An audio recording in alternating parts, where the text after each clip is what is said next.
Hi everybody, I'm Jazz and this is another episode of Under the Streetlight.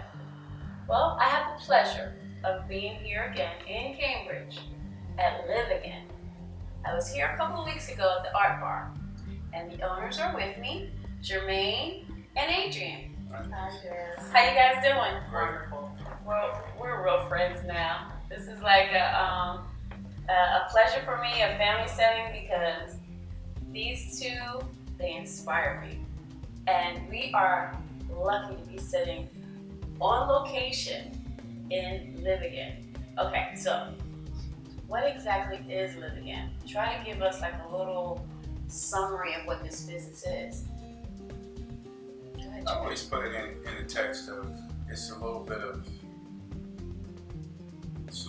something with a whole lot of everything. When I say that, you'll see furniture in here that we repurpose. We do different things. We mixed it with different kinds of artists. Adrian is a wonderful interior designer. She shows you how to make things look really, really good in your space. And it's just a family affair. LivAgain, mind, body, soul, and spirit. Wow. And we're more than just furniture. I love it. I love those positive words. It adds personal intent to a professional drive. So what would you consider this beautiful space of yours to be? If you have to sum it up in some words. And that's tough, I know. That really is, because I think what inspired us to do this is just kind of where we are in our culture, where there's, millennials and the baby boomers, where both are kind of in transition, and we're like this bridge between those generations and teaching what's valuable from the older generation, and then the younger generation, how can you take that thing that's valuable, repurpose it, and make it work for your life and where you are now. So that's what we say is more than just furniture. Furniture is the first lesson in that. Taking furniture that has been well made, well put together, that you will probably never be able to afford if it was made that way now. Yeah. How do you see the value in that and then repurpose it? Great, I understand. Now, listen, one of the things that catches my attention when I walk through that door is how unique the pieces are. Like you said, I don't see articles like this in the general furniture stores. They're very eclectic.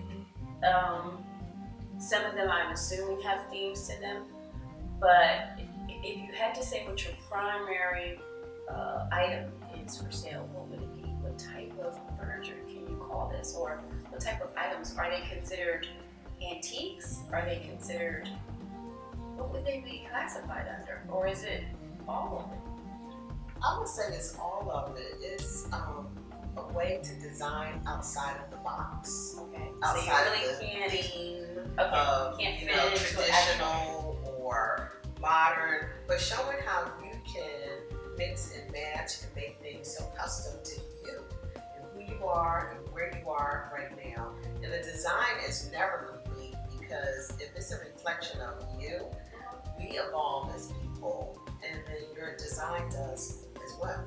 And so I got that. as you begin to diversify your thinking and diversify your experience, your design is going to change. And so you may never think to incorporate African American culture in your design, but as you begin to embrace your authentic self, be that Irish, be it African, be it Italian, Spanish, whatever, and you begin to, as you embrace your authentic self, you begin to celebrate it through your design, through how you live and how That's a very unique format, because a lot of people design even their homes or a room, they'll use a theme. They might say, I have an antique room or all white room, based on a color or something like that. What I see here is that, you have the freedom to self-express. Exactly. And that could be a lot of different things. Exactly. Okay, so one of the things I am passionate about is making sure that when I speak to business owners or people that have a passion or a drive for something specific, one of the things I want to know is, where did it all begin? You know, how did Adrian and Jermaine start on this, journey towards owning this fabulous place? And what is there something that motivates you? Jermaine, you start. Yeah, Adrian, throughout the years, have inspired my design ability that I really didn't know I had. Oh, wow. I'm a pastry chef by trade, and as Pastry a chef by trade. pastry chef by trade. But as a pastry chef, we look at the pastries, and I love decorating cakes and playing with colors and so on and so forth. And then when I met Adrian, she was amazing in how she made the colors just work in a room. Take 2 or 3 colors, before you know it, the blend is like, whoa, wait a minute. And she was just really amazing at what she did. And so that's how I got into design. Now, Jermaine, I have to interject here. Is she sort of your muse when it came to, the transition from pastry chef into? Would you kind of give that to her as inspiration? I really did, because, wow. And even as an artist, as a pastry artist, because art is much bigger than what the box that we put it in. Yeah. And that's why we like to show it from a broader perspective when you walk into LivAgain.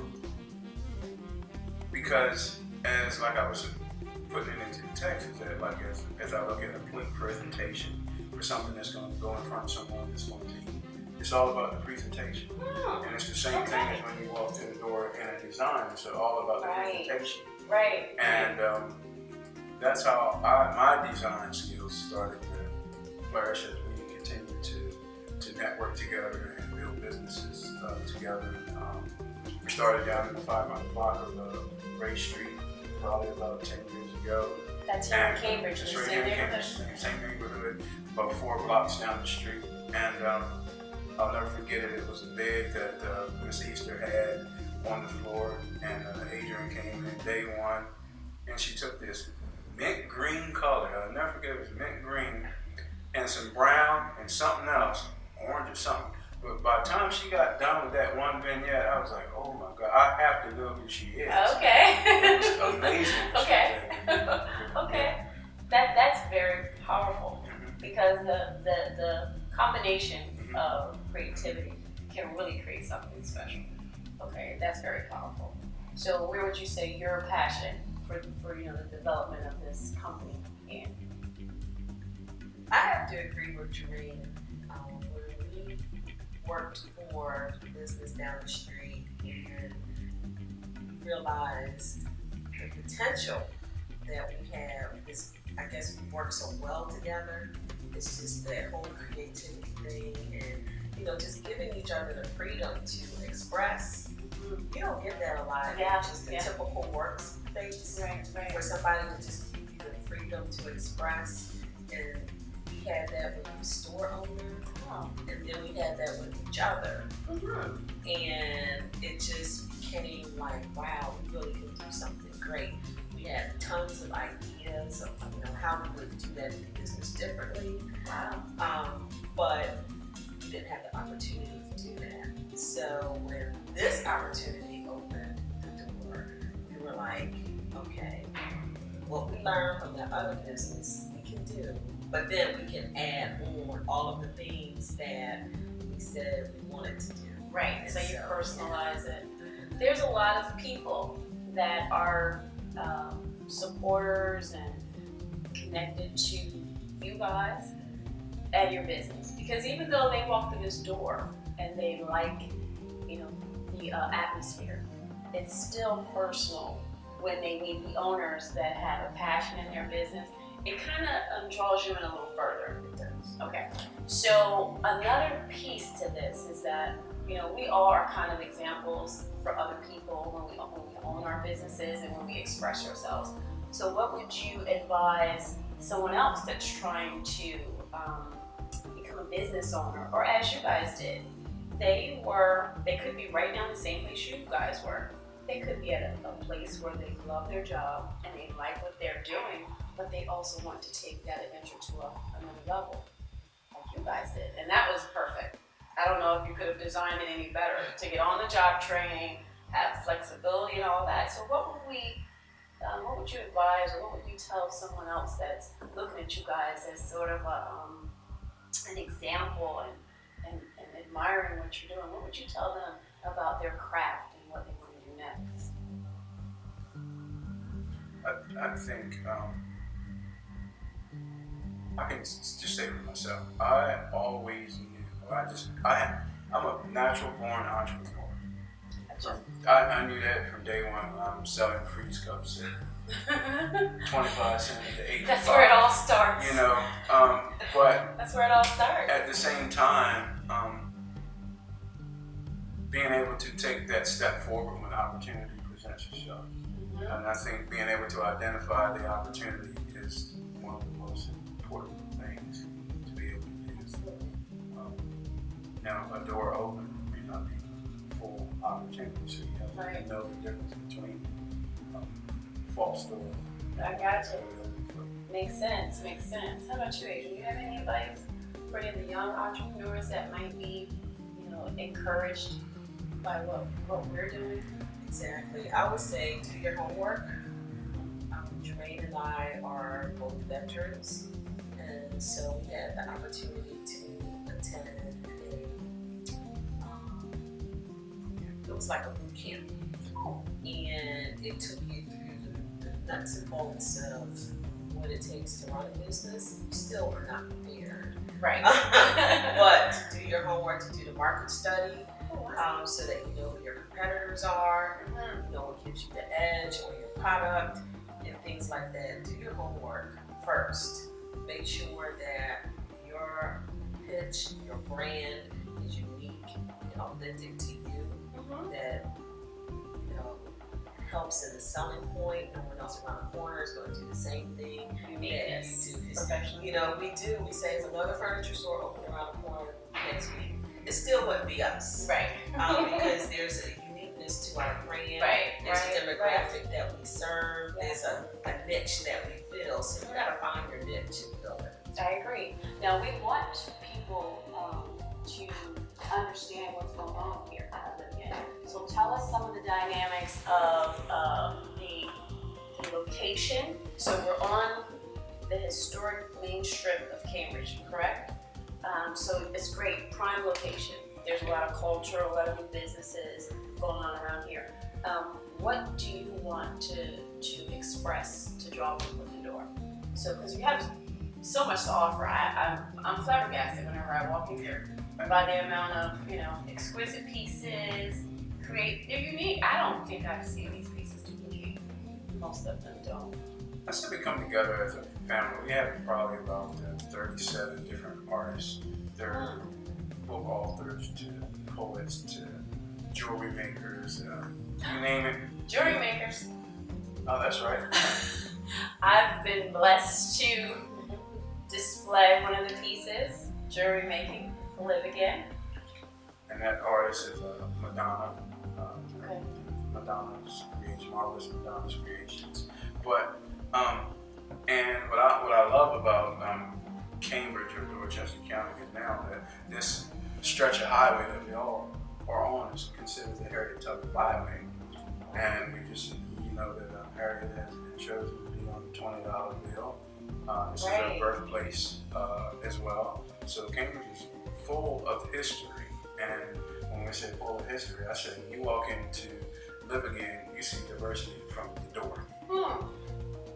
Right, and that's very, very popular right now to be able to come into a historic town and kind of enjoy the flavor. Whether it's the Harriet Tubman byways, is that what they call it? The tours, and then your business blends right into the cultural upswing. So I don't know if I indicated this, but LivAgain is your furniture repurposing business, right? And the upstairs section of this historic building is the art bar. Yes. Right. So those are sort of combined businesses. Yes. I'll explain. It's So much. this model again comes from the way we worked the first model on Great Street, Okay. where you have this really cool downstairs experience with furniture and art, and then a flexible space upstairs. Mm-hmm. So the gallery upstairs is available to lease or private Oh, wow. parties and things like that.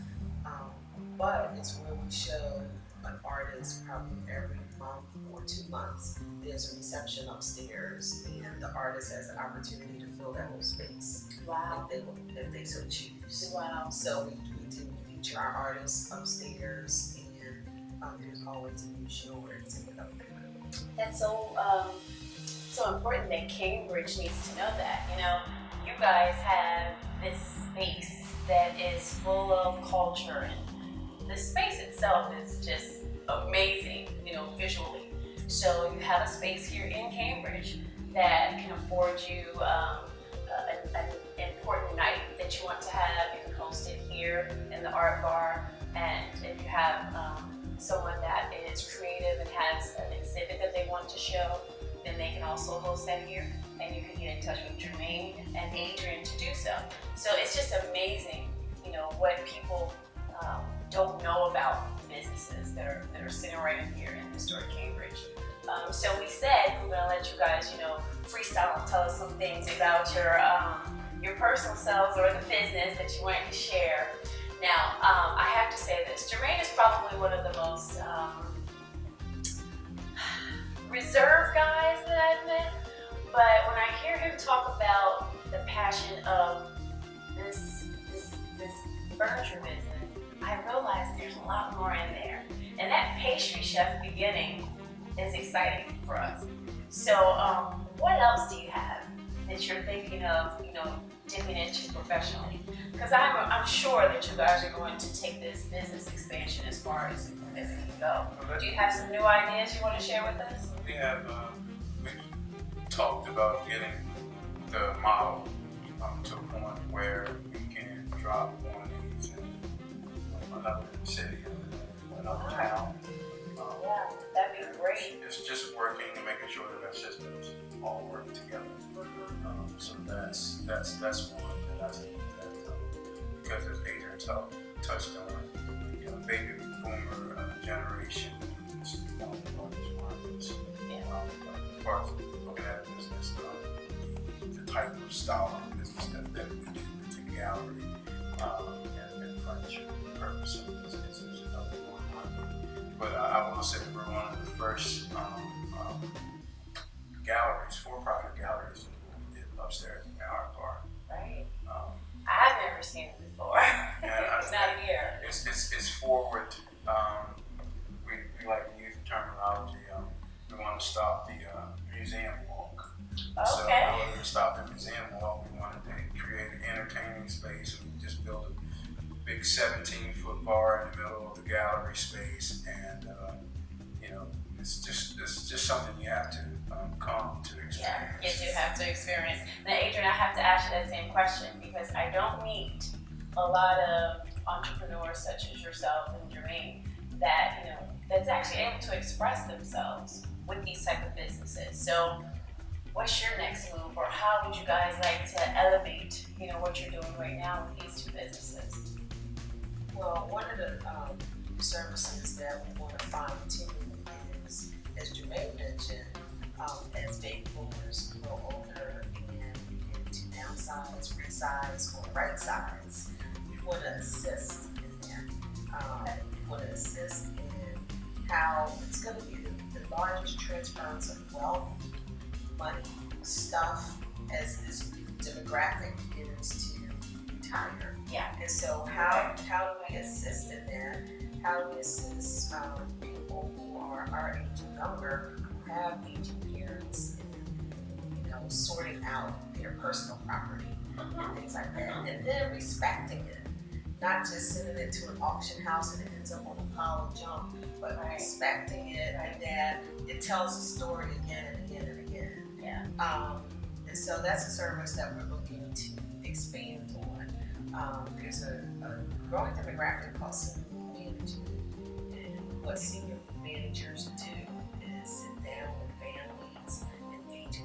mentors and assist in transferring them or helping a family transition these baby boomers from their mega mansions to their mini mansions or wherever they're going to end up. That's very big. And I'll add to that. Every piece you see in here is something handmade out of someone's collection or something that we purchased or something that we actually physically put our hands on and created something really cool. So the whole reselling industry seems to be really big right now. I mean, you have websites, you have people online sort of trafficking and shopping online for these unique pieces. So it's very big. I think America has realized it has so much that it needs to learn how to, keep it flowing. Whether it's from your ownership to, family or even in this particular environment. So it's really big. And again, I'm very proud of you guys. We've been here a lot. Urban Vision Works, which is the company that we work with, is very interested in doing a lot of entertainment pieces with you guys because we know where sort of the big crowd comes. We've met so many eclectic people that have a lot of different backgrounds, but it's just so much here. It's so much, and it draws it in. And we can appreciate that. It draws it in. I was going to say the same thing. There is something about this space. This building was originally named as furniture store, built in 1895. And there's something about this space that draws this positive energy. I can't put my hand on it, but it's almost surreal in that people walked in the door, just like you guys walked in the door for that party that night. Right. And it's like it just calls you. It calls who's supposed to be here. It sounds kind of weird, but I get it. We experience it like every week. It's just like, wow, did you see what happened? Yeah. And it's just this energy and synergy in this place that is not about just coming here having a glass of wine or listening to music, but it's connections. These are these connections, these positive connections and purposeful connections that propel us all to our next place, our next step where we're supposed to be. Well, that's icing on the cake. Really to be a business owner, entrepreneur, living out your dream and meeting so many interesting, prosperous people. It's icing on the cake. Now we have so many different pieces that we're surrounded by. The energy's all good energy. But I want to point out something that we have available to us. We have the Dorchester County. It's a development program that also Adrian and Jermaine assisted. Was that Habitat for Humanity that you guys just did with? Or is this not the question? This is something different. Dorchester County's economic development promotes different businesses. Oh, okay. And last year, that was last summer, the picture was taken, and they did LivAgain, and they'll feature us in their, it's about the brochure or something. Yeah, and we're on their website. Oh, so great. you go to Dorchester County's website, and the Water Moves Us campaign will be featured as one of the, I think it's like 5 businesses. And you also just had a competition. Okay, so let's hear a little bit about the competition for Habitat for Humanity. Yes. Okay, that was exciting. So give us a little bit of feedback about that. That competition was Reimagine, Redesign. Habitat sponsors the Restore. And what a Restore is where you can take all your old stuff, very similar to what we do when we have nice events. Where you can take everything from the kitchen sink to doors to everything, you take it to the Restore and you can buy it for a fraction of the cost. So what they did was they challenged 6 design teams to shop at the Restore, design this really cool space, and then the competition was just last weekend. Okay. Yep. So that's very interesting. Very interesting because you get to not only involve yourself in something that's very community driven and serving in such a way, and you also get to express your talent. So I just think that it's so cool. You can put your hands in so many different things from the business. Now, if you guys got anything else you want everyone to know about LivAgain and the Art Bar, anything you want to tell anybody? Well, we did win last weekend. Oh, you did? We won the Community Choice Award for raising the largest amount of money. Wow. So that was exciting. We were the only business to represent Dorchester County. Really? You know, we took that on. We were like, we're gonna win. You know what? It's a sign. You know when you're moving in the right direction, when doors open, and you know you get back positive what you've given out. So it's definitely a sign. So I really appreciate Jermaine and Adrian for having us here today. If any of you want to get in contact with them, first and foremost, the address for LivAgain is 317 High Street. And that's in downtown Cambridge. Downtown Cambridge, right up from the post office in the High Spot restaurant. Okay, and what are your hours of operation so that if anyone wants to stop in for the furniture part of it, what are those hours? During the summer, we're closed on Monday, Tuesday. We're open Wednesday through Sunday from 10 until 5. Okay. And on Saturdays, we're here until midnight because upstairs is open. Okay, so that's where they can also enjoy themselves at the Art Bar. Exactly. Okay. Well, guys, we've had another great episode of Under the Streetlight. I'm Jazz, and hope to see you next time.